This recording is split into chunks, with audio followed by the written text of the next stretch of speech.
Andrews in educating Mr. Sloane for some reason. It's necessary, I'll grant you. Did you hear that? I know, Johnny, I'm feeding caviar to swine. Thank God for you. Johnny Green, ladies and gentlemen, and no, he isn't an audience plant. It's a perfectly spontaneous reaction to the... because it's not generally known that I'm a gifted impressionist. By that, I mean, I don't mean that Vincent van Gogh's got anything to worry about. I'm talking about more than Mike Yarwood end of it.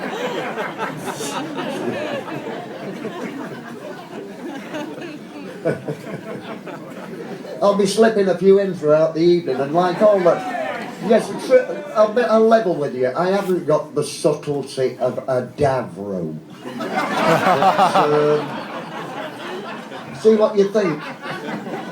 And, like all the best impressionists, I'll tell you who it is before I do it.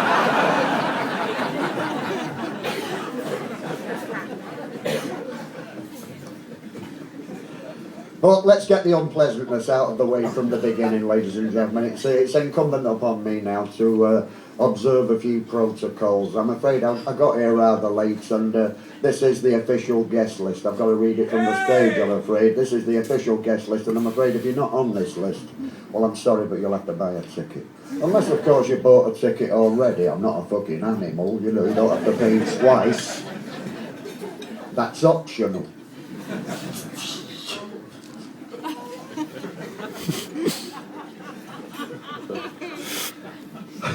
Official guest list. Official guest list. Here's the Who's That Are You In It, Duke McGuinness and his photo finishers, Chandler Burr with a bucket of myrrh, a murderer in human fur, a one-man racial slur, better not forget her. Charlie Davidson and his Harley Davidson, Nevada Bob and his lazy lob, Argyle Pete and his stocking feet, J.R. Justice and the I always get that one. J.R. Justice and the VIPs, anybody who speaks Maltese. Jerry Hall, she's very tall, and all of her Uncle Tom cobblers and all, from the Albert Hall, Get Carter, Frank Sinatra, Jeffrey Archer and his sudden departure.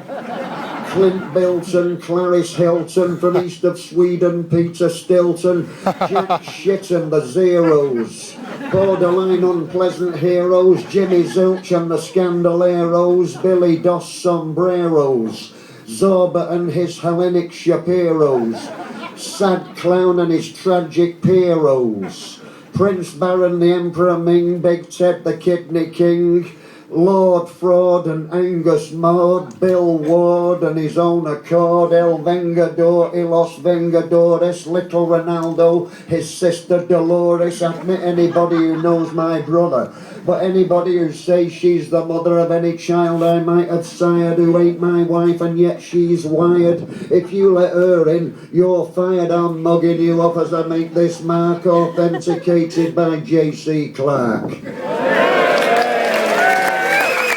Yes, I'm afraid if you're not on that list, you'll have to buy a ticket. That includes me. I wouldn't recommend you do something I wouldn't do. Excuse me. I get asked a lot of questions in my business. Usually, Johnny, why?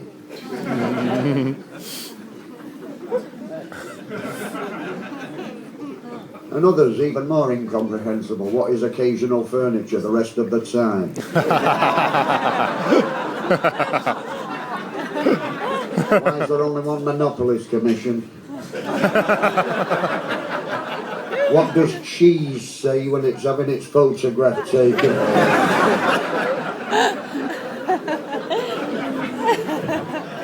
If Jesus was Jewish, why the Spanish name?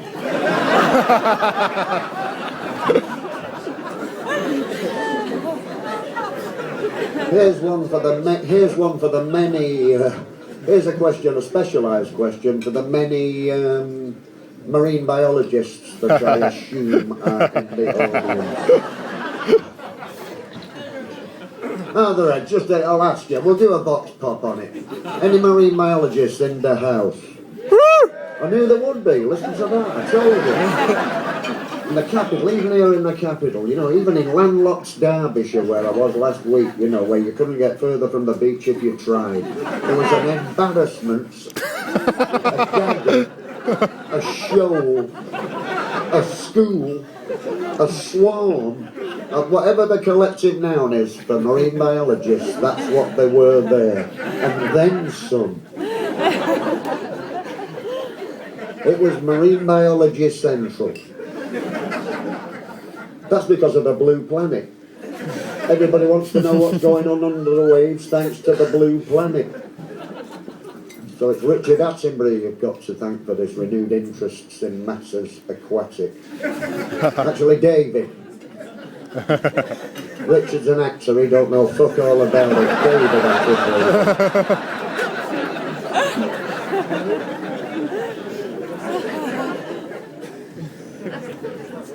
Now everybody wants to know what's going on under the waves. So marine biology is now the burgeoning career move of the early 21st century, as you can see. It is to the early 21st century what sociology was to the 1970s, what business studies was in the 1980s, what media studies was in the 1990s. In the early 21st century, it's marine biology.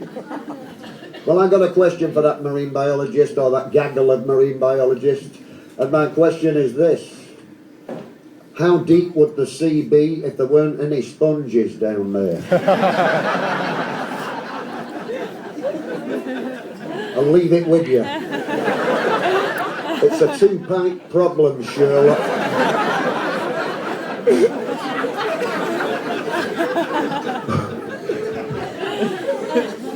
No, I'm not taking that silence as a no, because marine biologists are a shy, retiring breed, engaged as they are in their esoteric fields of study. Very often the social graces, if not the social services, as I so nearly said, pass them by.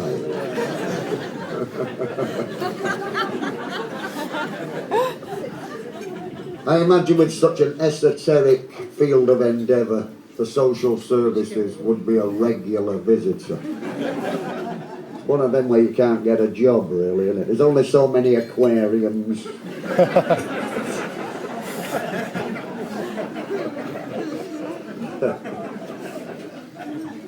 But the main question I'm asked is, Johnny, how did you get here?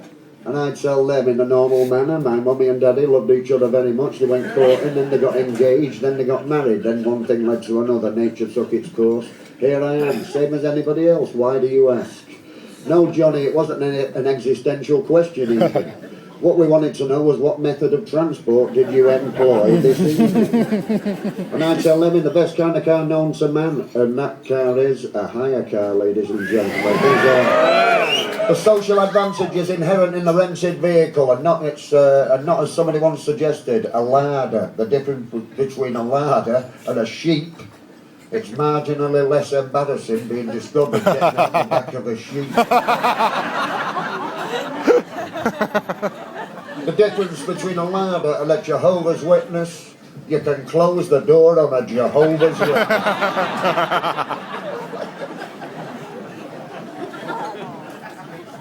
So here it is, hire car for these very reasons. Double park, don't lock the door, push the pedals through the floor, give it loads and then some more. It's a hire car, baby, grip the stick, grind those gears, watch that distance disappear. Never be yours in 1,000 years, it's a hire car, baby. Hire car, why would anybody buy a car? Bang it, prang it, say ta-ta. It's a hire car, baby. Bad behaviour on the street, save yourself a couple of sheets, collision waiver, keep it sweet. It's a hire car, show this motor no respect, bump it, dump it, call, collect. What else did the firm expect? It's a hire car, baby. Hire car, why hot wire a car whenever you require a car, hire a car, baby. Drive that motherfucker anywhere just like you don't care. Put it down to wear and tear. It's a hire car. Pray the person who hired it last didn't drive it quite this fast. This dogging and dodging does not last. It's a hire car. Try not to kill yourself or injure anybody else. Don't forget to fasten your belts. Rent it, dent it, bang it, prang it, bump it, dump it, scorch it, torch it, crash and burn it. Don't return it. Lost deposit, let them earn it. Who cares? It's on the firm. It's a hire car, baby.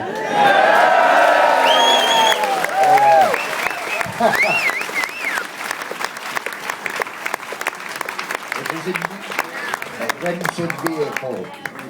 I'm talking about rented vehicles, man. Yeah, you can too. In a minute, but who? I wonder what's... here comes Sir Michael Caine. You're only supposed to blow the fucking doors off.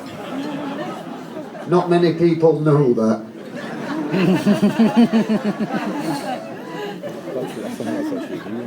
Yeah. Is it like he's in the building, isn't it? You can smell the Creed cologne, even as I speak. Why, if it isn't reprising his role as mother-fixated psychopath Cody Jarrett in the 1949 movie White Heat, James Cagney. Made it, ma, top of the world.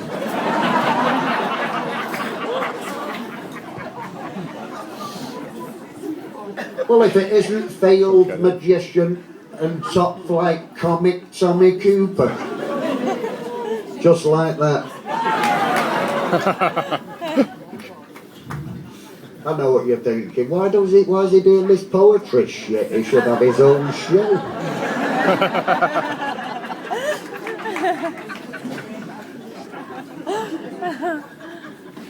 True, I don't have the subtlety of a Gavro or the throwaway wits of a Yarwood.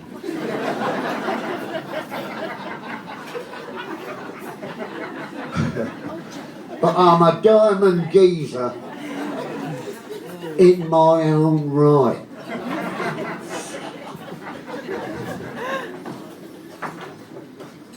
Here.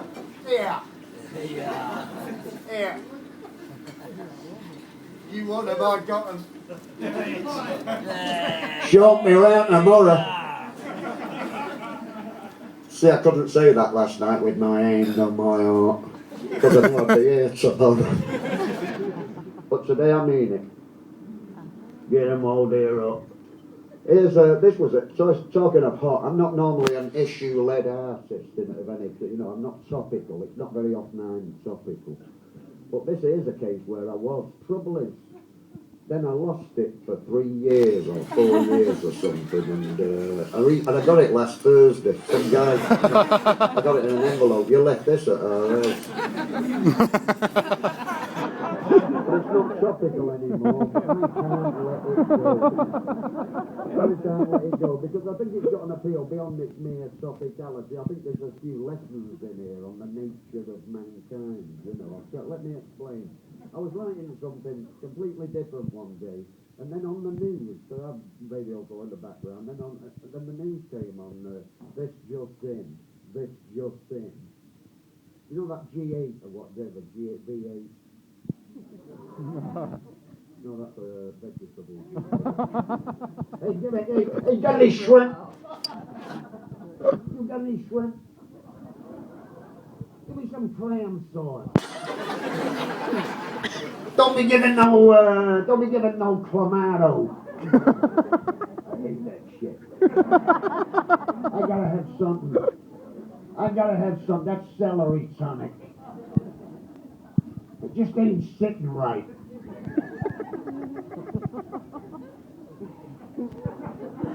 Give me a snappy peppy. Give me a snappy peppy with Worcestershire sauce. And give me a burger. No scratch. Hey, no. Listen. Give me a short stack of pancakes. Listen carefully. Pay attention now. Short stack of pancakes. with peach cobbler. Peach cobbler to follow. Anyway, sorry about that. For a minute there, I was back on death row.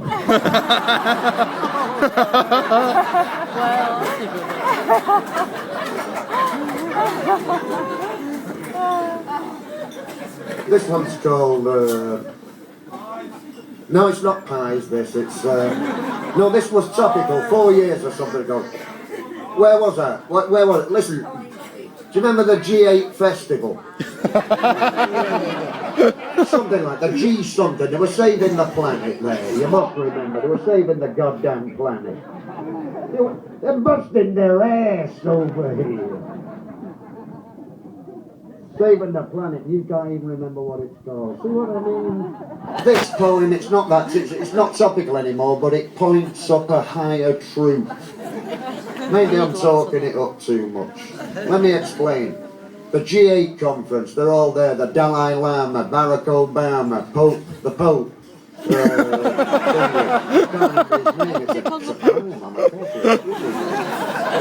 Pope Adolf the First. No, listen, God forgive me, you know. My anti-Germanism overtook my staunch Catholicism. There's always a war going on inside my head, you know. Usually the bad side wins out, I'll be honest with you.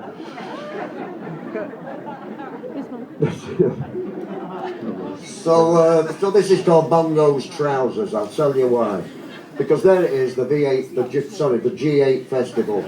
They're all there. The Dalai Lama, Barack Obama, the Pope, everybody, Desmond Tutu, anybody who cares about it, Prince Charles, everybody who cares about the planet one way or another. And of course, representing the disenfranchised rock and roll buying public, Bongo. Who else? Come at the gig, come at the guy.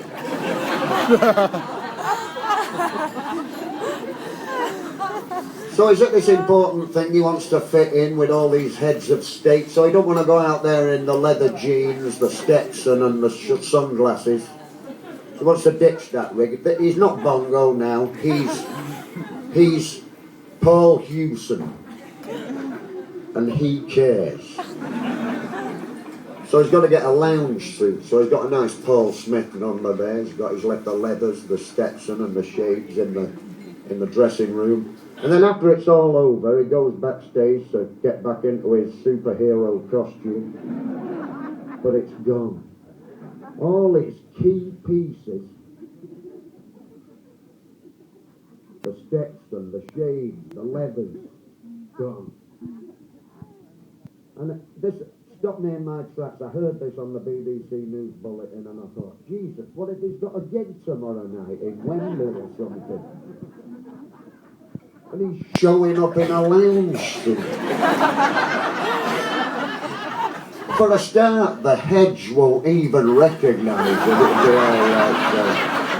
It's me, Hedge. It's Paul Hewson. A.K.A. Bongo. Get off out of this. Fuck off out of this. Bongo has never owned a lounge suit. I'll break your fucking face for you. Can you imagine the trouble it could have led to that, you know? Anyway, as I was getting the horrors, I was sat there shuddering with a frisson of horror, you know, but what might be. You know, and I thought, that whoever's got that kit's opened up a whole fucking universe of pain. So I wrote a poem about it. It was topical then, but as I say, I think it says something about the human condition even now, 4 years later. So, although it's not topical anymore, let's take a trip down memory lane to those heady days of 2008.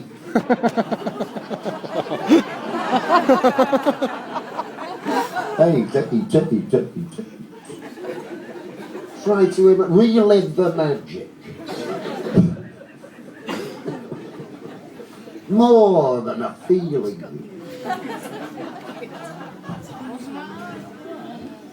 This one's called Bongo's Trousers, naturally. It would seem inappropriate to call it anything else, given the number of times they crop up in this poem.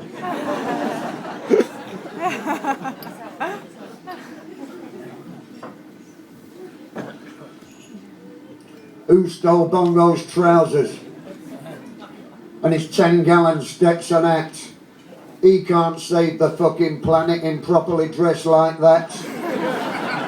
Who stole Bongo's trousers? Can he get them back? He's trying to save the fucking planet. That's no way to act. Who stole Bongo's trousers? Oh, Posh and Bex were there. I should tell you that before this gets on. Who stole Bongo's trousers? Was it Posh or Bex? He can't murder the fucking Pope without his fucking kecks. Politics is hard enough without this kind of shit. He'll give you some other stuff if you give him back his kit. Yes, who stole that Stetson hat? Who stole those leather strides and those Vegas period Elvis shades with the gold Meccano sides? Trousers, shades, 80-pound Stetson, can he have them back? He's cutting a deal about third world debts and please cut him some slack. He doesn't have to care so much, he's alright as it is. It's rare to find such selflessness, especially in the biz. Who stole Bongo's trousers? They must be fucking sick. Was it some sinister cunt or who was that chick? She said her name was Bernadette, but then she would say that. Anything to get those trousers, sunglasses and hats. Who stole Bongo's trousers and his $1 million shades? Was it the CIA or the Middle European chambermaids? Whoever stole Bongo's trousers, the wraparounds and hats, deserves to get their fingers broken. That's the end of that. I'd kick him up the holiday money should he ever show, 'cause Bongo minus trousers, I wouldn't want to know.